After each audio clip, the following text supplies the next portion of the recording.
Hey guys, welcome to You the Boss podcast, episode 48.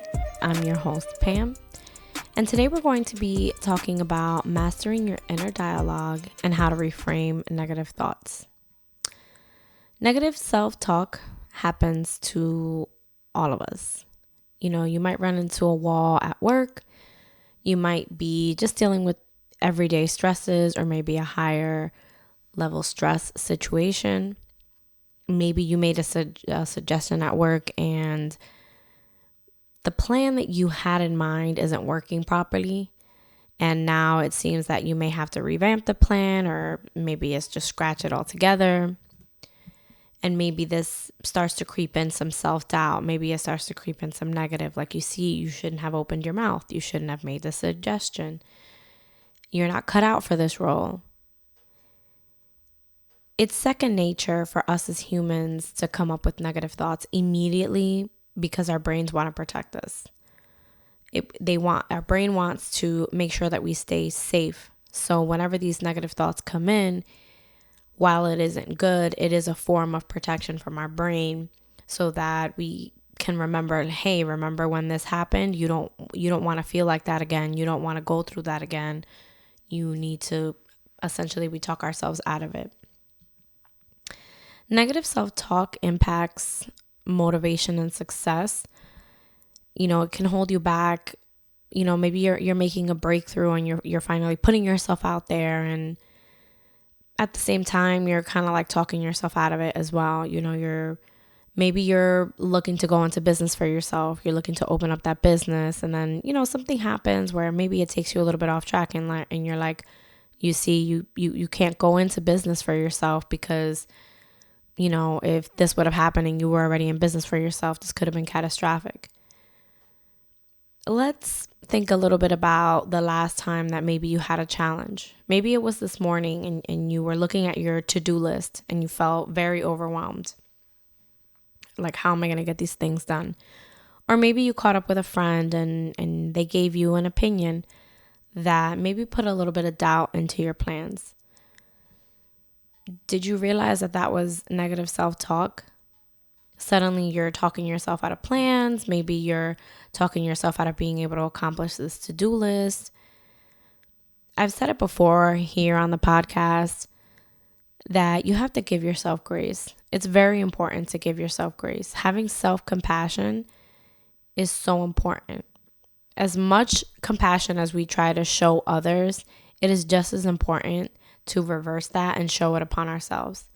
It really does help your mind begin to reprogram itself to, instead of saying, for example, if you're a stay-at-home parent or you're a work-from-home stay-at-home parent, instead of saying, I didn't do anything today, I didn't get anything done today, you can maybe reverse that a little bit and say, you know what?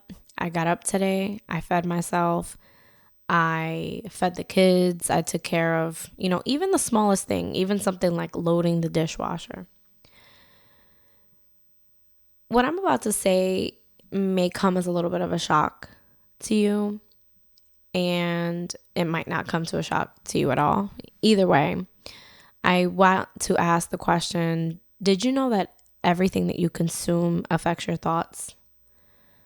So from the food to whatever you drink, both if it's alcohol or not alcohol, or even reading. When you read certain books, or you read blogs online, or you read the lengthy captions on social media, whatever Reddit, you know, rabbit hole that you might be in, it all affects your mind. So if we are so quick to require a filter for like a coffee maker, or require a filter when it comes to water, why aren't we doing the same things that we do for our body also for our minds? This filter can directly affect the perspective that you view things through, and also the outcomes of different things in your life. As per Google, inner dialogue is the continuous stream of thoughts, feelings, and conversations that occur in a person's mind. It's also known as internal monologue, inner voice, or inner speech. It's what you say to to yourself. If you wouldn't say to a close friend of yours that they are absolutely horrible at something because they made a mistake and that they should quit and that they should just stop showing up, why would you say that to yourself? What would the world look like if someone like Serena Williams or Eleanor Roosevelt or Simone Biles or Sonia Sotomayor or Selena, if they let their negative thoughts win? If every negative thought that they had redirected their trajectory and we didn't have them as references as successful women? What if they sat down and they said, you know what, I'm not good enough. I'm just not going to continue this. I'm just going to go be no one. I watched several months ago, sometime last year, I watched the movie King Richards. And if you haven't watched that movie, it's a really good movie. You should definitely watch it. But it was actually about the success behind Venus Williams and her becoming very big in the tennis world. And I also didn't know that it was Venus who became famous before Serena. And Serena had, I'm not going to ruin the movie for you, but Serena does make, I thought, a very relevant point. And her dad wasn't focused on her. He was focused on just Venus. And what would have happened if Serena was like, you know what, this is Venus's thing. I'm not going to play tennis anymore. I'm going to quit. I'm just going to let it go. He can only afford to have her be taught. So, I'll still play for fun, but I'm good. I'm not going to do this anymore. Can you imagine the world without Serena Williams? Like this past week, the Eagles won the Super Bowl, and during the halftime show, Serena Williams was in the halftime show. Could you imagine if she gave in to her negative thoughts? We wouldn't have had that. That is such a big piece. And maybe we wouldn't necessarily know it, but because we do know it, imagine her not being there because she gave in to her negative thoughts. And I'm not saying that every day is perfect. I'm not saying that every situation is perfect. Everyone has a day where they just feel off. They let the thoughts creep in. The point is not to ever have perfection, right? We talked about that a couple weeks ago. The point is to have progress. So I did a little bit of research and came up with a couple things that you can start to do to reframe your mindset so that you can reframe your thoughts. And I want to bring these things for you to pay more attention to them and pay more attention to your self-talk. And before I give those things over to you, I do want to say that I've read a lot of books about your personal talk and the things that we feed our mind. And one of my favorite books is What to Say When You Talk to Yourself by Shad Hemlstetter. I will write that in the notes. You should definitely check that book out. I think I've read it once a year the last several years. And I haven't read it yet this year, but it is a very good book. And every time that I read it, it definitely has many more points. So make sure you check that out. So number one, pay attention to what you're reading. Maybe you're not reading as much. Maybe you're listening to things in the car, whether it's a podcast or an Audible. Pay attention to what it is that you're listening to.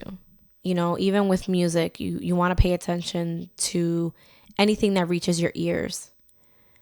Because anything that you're listening to is feeding you. It is feeding your mind. It's feeding your inner dialogue. You ever find yourself that maybe you listen to something over the weekend and somebody says something and you reference it, and it's almost like it sticks harder in your brain because you heard it and now you referenced it. Pay attention to the different things that you're listening to because those things are so important and we don't realize how they impact our inner dialogue. Number two, pay attention to who you listen to. It's really difficult to find to find a situation where, you can completely ignore someone, especially a loved one.